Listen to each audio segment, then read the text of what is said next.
Hello दोस्तों, welcome back. Python के session 4 में आपका स्वागत है।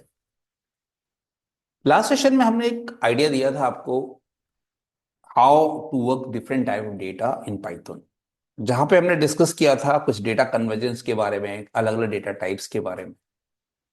आज हम उससे आगे के सेशन के बारे में आपसे बात करेंगे। तो आज का जहां से एजेंडा स्टार्ट होता है, वो एक नए टॉपिक के बारे में बात करेंगे।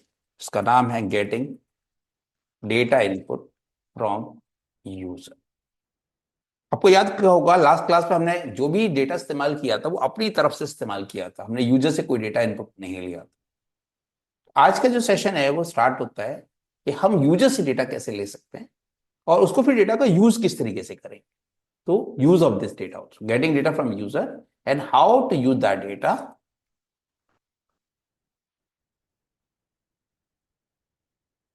For decision making.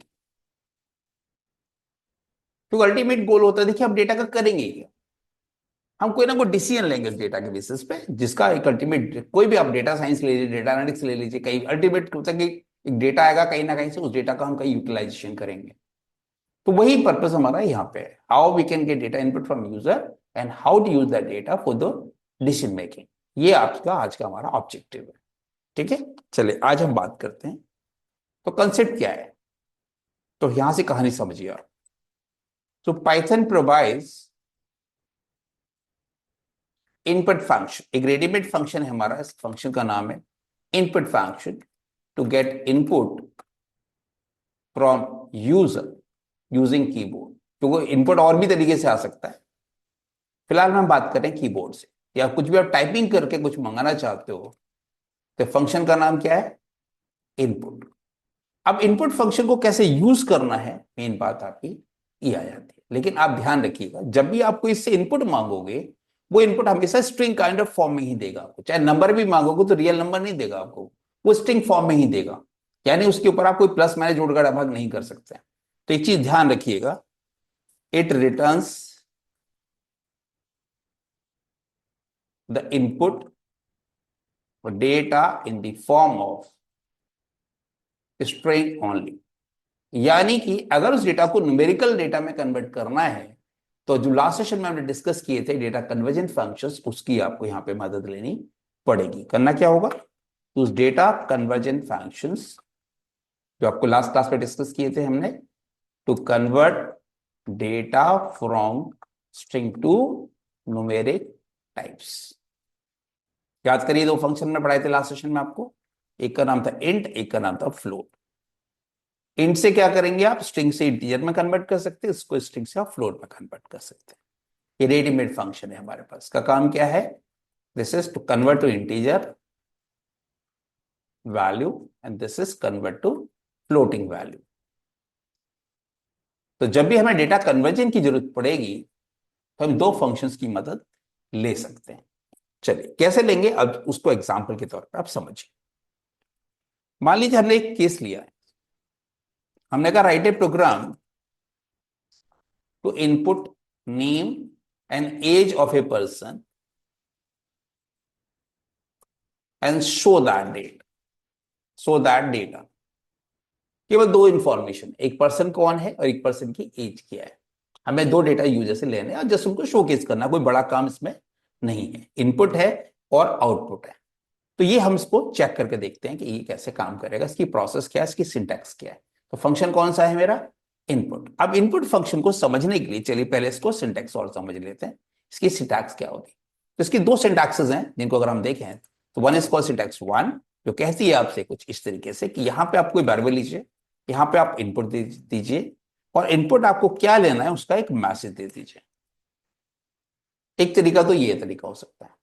दूसरा तरीका ये हो सकता है कि आप इसको जस्ट रिवर्स कर दीजिए कि नहीं, जो मैसेज है वो आप पहले दे दीजिए यूजिंग प्रिंट फंक्शन और बाद में आप डेटा ले लीजिए। तो आपको इनपुट के अंदर कुछ भी लिखने की जरूरत नहीं है। दोनों में से कोई भी सिंटेक्स आप फॉलो कर सकते हैं। तो देखिए, इनपुट फंक्शन के अंदर डायरेक्ट आप मैसेज दे दीजिए क्या इनपुट लेना है आपको, ये मैसेज शोकेस कर देगा। अदरवाइज मैसेज को आप पहले प्रिंट के थ्रू दे दीजिए और आप यहां पे सीधा इनपुट ले लीजिए। दोनों ही तरीके वैलिड है, कोई सा भी तरीका आप यूज कर सकते हैं। मान लीजिए पहले वाला तरीका भी हम यूज करने जा रहे हैं, तो देखिए केस क्या है हमारा। हमने कहा नेम इक्वल्स टू, थोड़ी स्क्रीन बड़ी कर देते हैं। हमने कहा नेम इक्वल्स टू इनपुट, और मैं अंदर मैसेज दिया हमने एंटर योर नेम। फिर से हमने दिया एज, इनपुट, आपने कहा एंटर योर एज। ठीक है, दो डेटा आ गए हमारे पास। अगर मैं इसको डिस्प्ले करूंगा तो इसमें कोई समस्या नहीं है। जैसे हमने कहा प्रिंट, हमने कहा स्टूडेंट डेटा इज, मान लो ये मेरा एक मैसेज दे दिया और यहां मैंने नेम दे दिया और यहां मैंने एज दे दिया, क्योंकि इनपुट है और ये आउटपुट है। मान लो नाम है इसका रोहित वर्मा, इसकी एज है 34, तो देखिए डेटा परफेक्ट शो हो रहा है। लेकिन जो डेटा एज की फॉर्म में, अगर इसका डेटा टाइप चेक करोगे अगर आप, तो वो नहीं है जो आप सोच के चल रहे हो। देखिए क्या है ये, स्ट्रिंग काइंड ऑफ डेटा है। यानी स्ट्रिंग काइंड ऑफ डेटा के ऊपर हम कोई भी रियल वर्ल्ड एप्लीकेशन नहीं कर सकते। कोई भी अगर मैं बात करें कि हम कोई कंपैरिजन कर लें इसका, या कोई न्यूमेरिक डेटा के, जैसे कोई हम उसमें प्लस माइनस जोड़ना भाग करना चाहें, तो वो नहीं हो पाएगा। ठीक है, क्योंकि स्ट्रिंग फॉर्म में है। तो इसका तरीका क्या सिखाया मैंने आपको, कि कोई भी डेटा को न्यूमेरिक फॉर्म में चाहिए किसी ऑपरेशन करने के लिए, तो उसको हमें कन्वर्ट करना पड़ेगा इंटीजर में या फ्लोट में। जैसे इंटीजर में कन्वर्ट करना है तो आप क्या करोगे, देखिए, तो यहाँ सिंपली आप इसको कह सकते थे कि आपने, मान लीजिए यहाँ गए हम, तो हमने इसको क्या किया, हम ऐसा नहीं लेंगे इसको, हम क्या करेंगे, इसको एक इंटीजर में कन्वर्ट कर दिया मान लीजिए। तो ये हमने क्या किया, इनपुट लगाया, उसके ऊपर एक और फंक्शन लगा दी इंट। तो इससे जो डेटा आएगा इनपुट से वो स्ट्रिंग फॉर्म में आएगा, ये उसको इंटीजर में कन्वर्ट करेगा, फिर एज को देगा। इससे क्या फायदा होगा, देखिए अब आपके डेटा, आप जो न्यूमेरिक फॉर्म में कुछ ऑपरेशंस करना चाहें इसके ऊपर हम आसानी से कर सकते हैं। तो मान लीजिए हमने कहा एज, नेम हमने कहा रोहित वर्मा, एज हमने कहा 34। अब इसका डेटा टाइप आप चेक करोगे तो देखिए डेटा टाइप क्या आ रहा है, इंट आ रहा है। लास्ट क्लास में आपको याद होगा टाइप फंक्शन का जिक्र किया था हमने, कि किस तरीके से हम लोग किसी भी चीज का डेटा टाइप डिटेक्ट कर सकते हैं।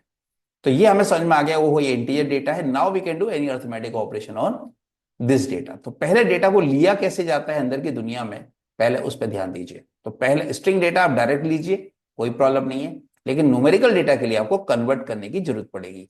तो जो कन्वर्जन फंक्शन हमने लास्ट सेशन में डिस्कस किए थे, सेम फंक्शन आपको यहां पे यूज करने हैं। ठीक है, डन। ये तो सिर्फ इतनी सी बात हुई कि डेटा को हमने यहां से लिया और यहां ले लिया, पर इस डेटा का करेंगे क्या। मैंने क्या कहा था, देखिए डेटा इनपुट लेना कोई बड़ी बात नहीं है, मेन बात है उसको डिसीजन मेकिंग में, किसी रियल वर्ल्ड एप्लीकेशन में आप उसको यूज कैसे कर सकते हो। अब मान लीजिए इसी क्वेश्चन को हम थोड़ा सा एक्सटेंड कर देते हैं। तो ये हमारा यहां तक का, अगर मैं बात करूं, तो ये यहां तक का हमारा टास्क हो गया है। तो अगर मैं इसके सॉल्यूशन की बात करूं, तो ये मेरा एग्जाम्पल 1 हो गया, और ये मेरा इसका सॉल्यूशन 1। तो इसमें कोई बहुत बड़ी बात हमने नहीं की है, इसमें सिर्फ डेटा इनपुट हुआ है और आउटपुट हुआ है, लेकिन इसका डिसीजन मेकिंग में भी कोई यूज नहीं हुआ है। मान लीजिए मैं एक डिसीजन लेना चाहता हूं, मैं एक रूल अप्लाई करना चाहता हूं कि अच्छा ये चेक करना है कि ये जो पर्सन है जिसका नाम, क्या ये एक वैलिड वोटर है आज की डेट में या नहीं। ये क्वेश्चन देखिए, मैं यहाँ मैं किसी का एग्जाम्पल 2 ले रहा हूं। हमने क्या कहा, हमने कहा write a program to input name and age of a person and check it to be valid voter। देखिए बिना डिसीजन मेकिंग के डेटा का कोई प्रैक्टिकल यूज नहीं है। तो यहां देखिए एक वैलिडेशन प्रोसेस आ गई कि हमें मैच करना है, हमें चेक करके देखना है कि जो एज है, हमें पता है इंडिया में हमारा रूल क्या होता है, किसी भी पर्सन की एज 18 प्लस होती है तो वोट डाल सकता है। यानी कि अगर किसी तरह से हम एज को कंपेयर कर पाए कि अगर ये 18 एंड अबव इसकी एज है, तो हम कह सकते हैं वैलिड वोटर, अदरवाइज हम कह सकते नॉट ए वैलिड वोटर। यानी हमें डिसीजन मेकिंग करनी पड़ेगी, यानी हमें एज को कंपेयर करना पड़ेगा कि क्या ये 18 प्लस है। इसका अब ये करेंगे कैसे, इस काम को करने के लिए वैलिडेशन लगाएंगे कैसे इसके ऊपर। अब हमें यहाँ पे, जैसे हमने लास्ट सेशन में पढ़े थे arithmetic operators, plus minus multiply divide, उसी तरीके के यहां भी हमें कोई कंपैरिजन करना है, एक रिलेशनशिप को चेक करना है, तो हमारे पास एक खास तरह के ऑपरेटर्स को यूज करना पड़ेगा। इनको कहते हैं हम रिलेशनल और कंपैरिजन ऑपरेटर्स।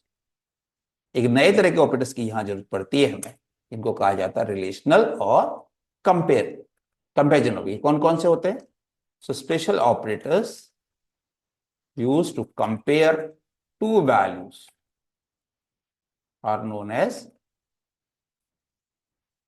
कंपैरिजन और रिलेशनल ऑपरेटर्स। काफी सारे हैं लेकिन फिलहाल मैं 6 का जिक्र करूंगा यहाँ पे, और हम बाद में डिस्कस करेंगे।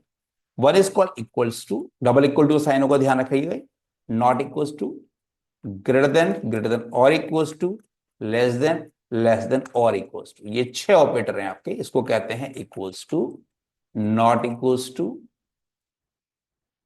This is called greater than और equals to, this is called less than और इक्वल्स टू।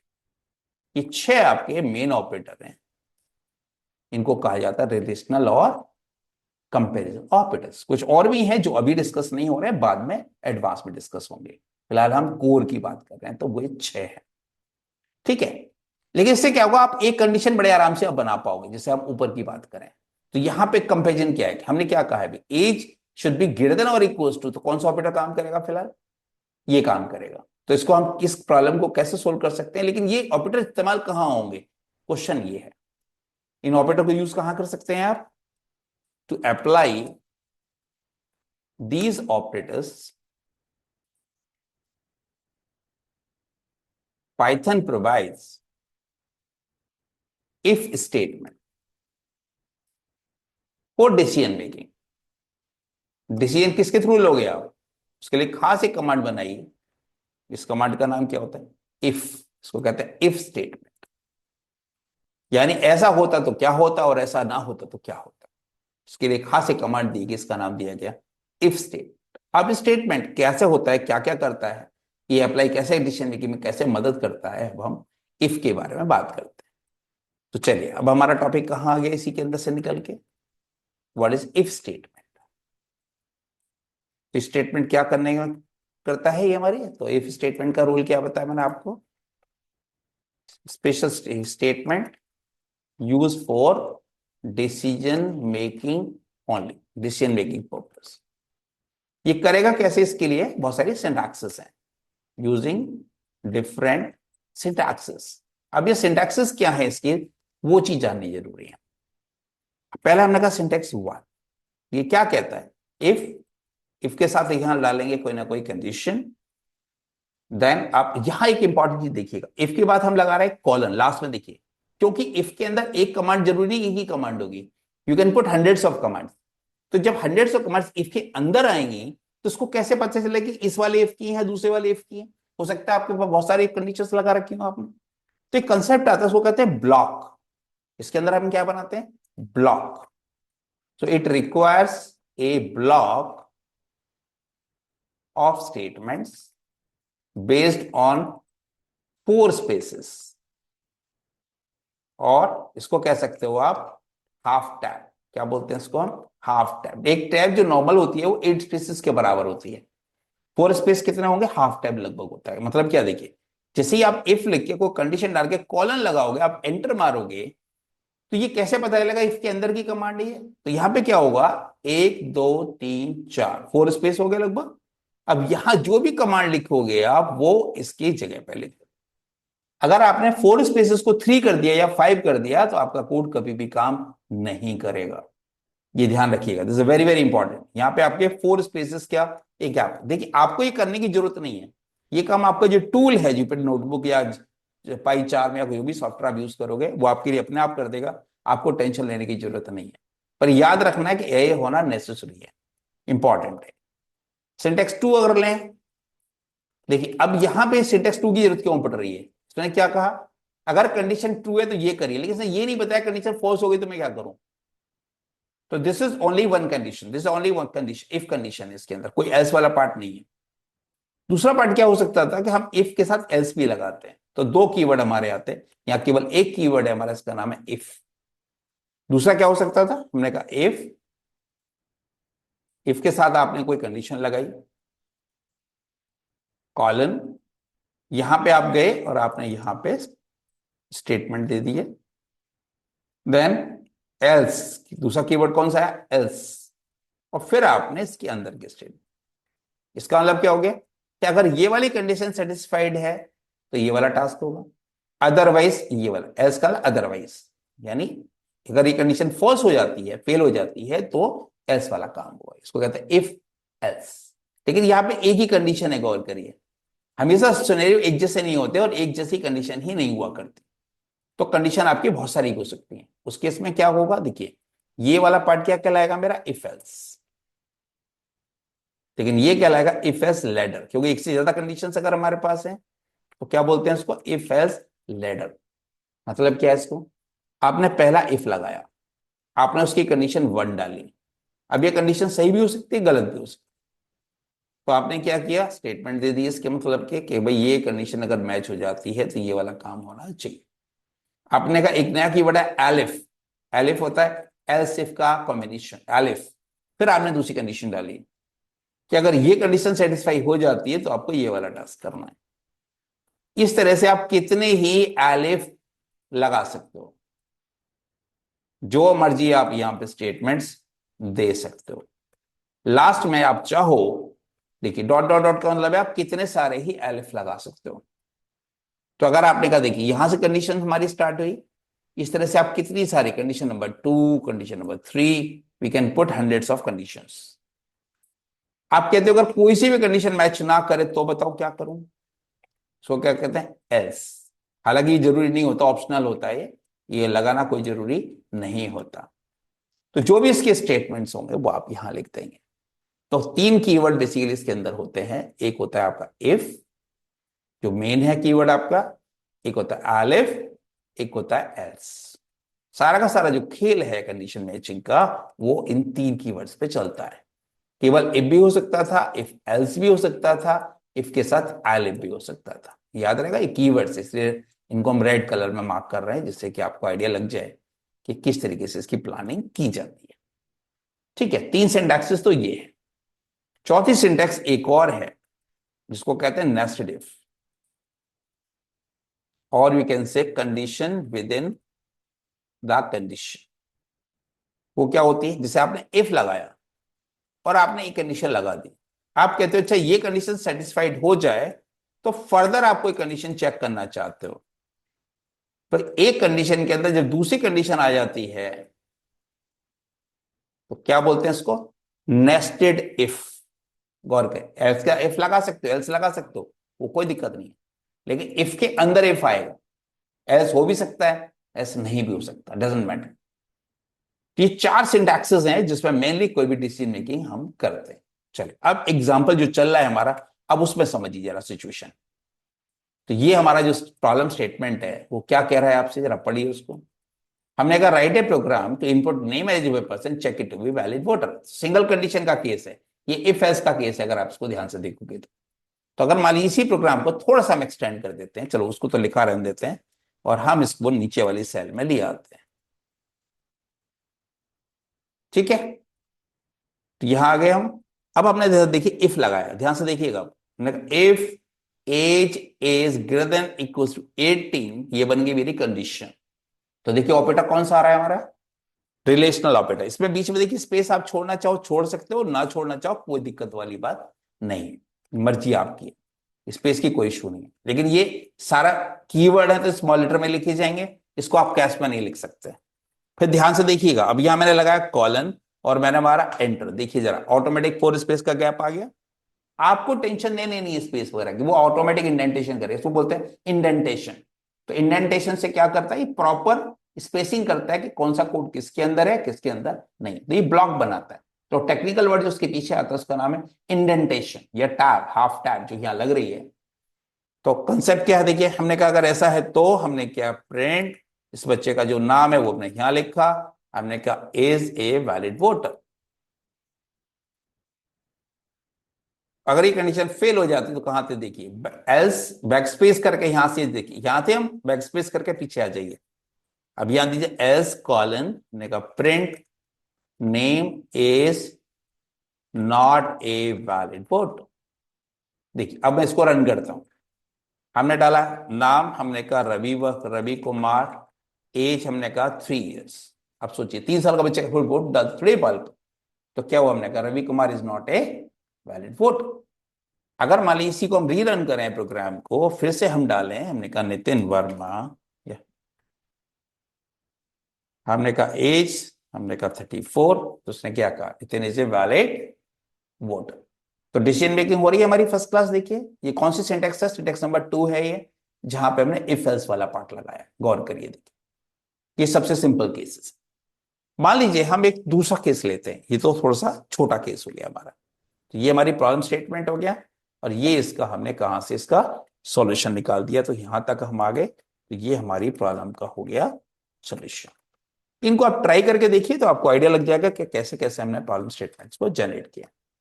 एक और एग्जांपल लेते हैं। मान लीजिए हमने कहा write a program to input name and marks of 3 subjects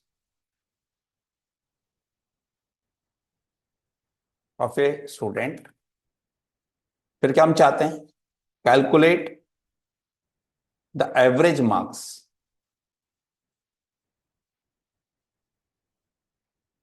तो हम क्या ले रहे हैं इसके एवरेज मार्क्स, देन